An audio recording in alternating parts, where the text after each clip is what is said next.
relationship to that is to remember that the people who were doing the research were people who would be doing the research regardless of who was the sponsor. But the more people the CIA helped in LSD research, the more people would be turned on.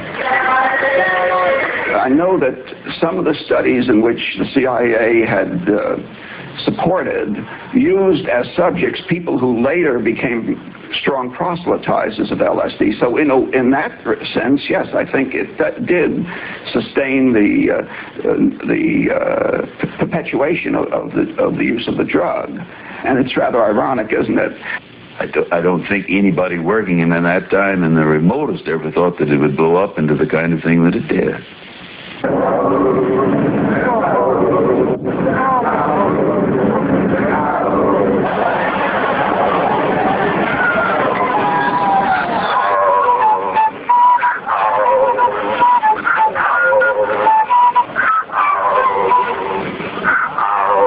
History will judge the role of the CIA and other intelligence agencies in unwittingly contributing to the counterculture of the 60s through their intense interest in LSD and other hallucinogenics. But for the moment at least, the argument can be made that the CIA helped usher in the age of Aquarius. Covering a span of history such as we are in this report, one can get sidetracked by the so-called glamour and mystery of espionage work. But what you can't lose sight of is what this would all mean in terms of individual human beings. There would be deaths, there would be long-lasting and harmful effects. The best-known case is that of this man, Frank Olson, a chemist employed by the Army Chemical Corps, who in 1953 was slipped LSD unknowingly at a meeting with CIA officials.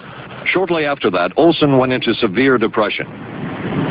He ended his life at this New York hotel by diving through a shaded closed window in his 10th floor room. Frank Olson was the first known fatality in the CIA's LSD program. Olson left behind a widow, Alice, and 3 children, but it would be years before they learned the real story of his death. Shortly after his suicide, Alice Olson was visited by Dr. Sidney Gottlieb, the man who had administered the drug, and by Robert Lashbrook, his deputy, who was the last person with Frank Olson the night of his death. It was probably to check me out and see whether I was handling myself and handling the situation, whether I was hysterical.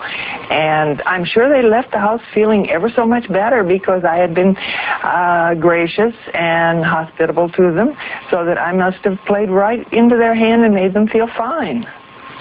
23 years later, how did you feel about that meeting?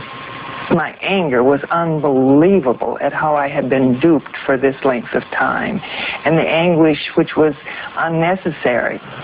Anyone who knew during all of those years never told Alice Olson the real story of her husband's death. She would discover it by accident more than 2 decades later. In essence, it was a 22-year-long cover-up. Lyman Kirkpatrick was Inspector General of the CIA at the time of Frank Olson's death. Kirkpatrick attempted to have those responsible reprimanded. He wrote a series of letters for the CIA director's signature. In the first he wrote, those responsible had shown exceedingly bad judgment. It was rejected by high agency officials. And 5 drafts later, it was watered down to bad judgment. And those responsible were told they should not consider the letters to be reprimands. But had not the Olson case occurred within the secret confines of the CIA, would not this case have been a prosecutable case?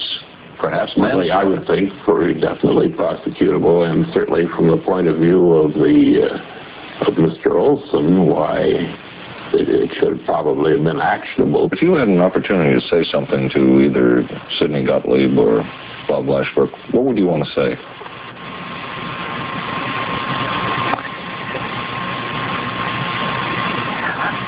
I really don't know.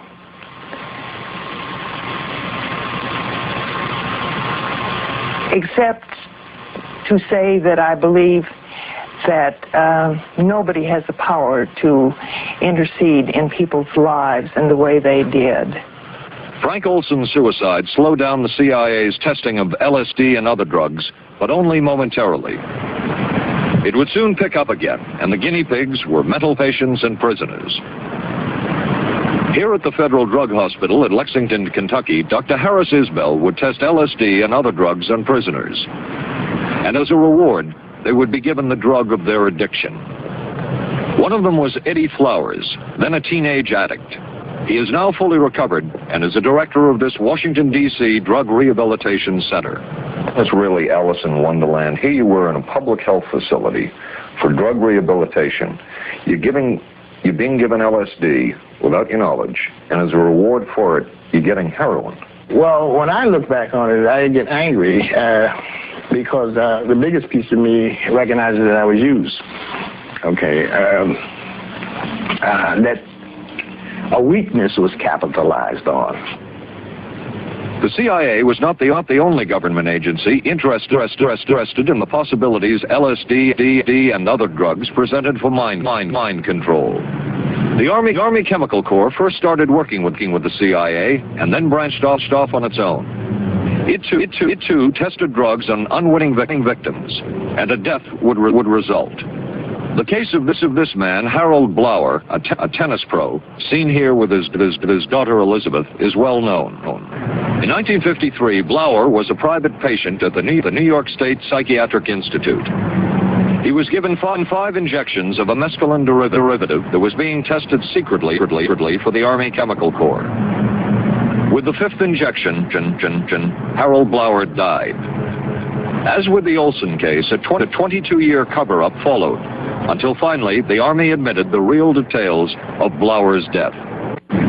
From a previously classified deposition of Dr. James Cattell, who administered the mescaline derivative, on the purpose of the drug testing, to produce symptoms similar to those that you see in schizophrenia, on how much the patient knew about all this.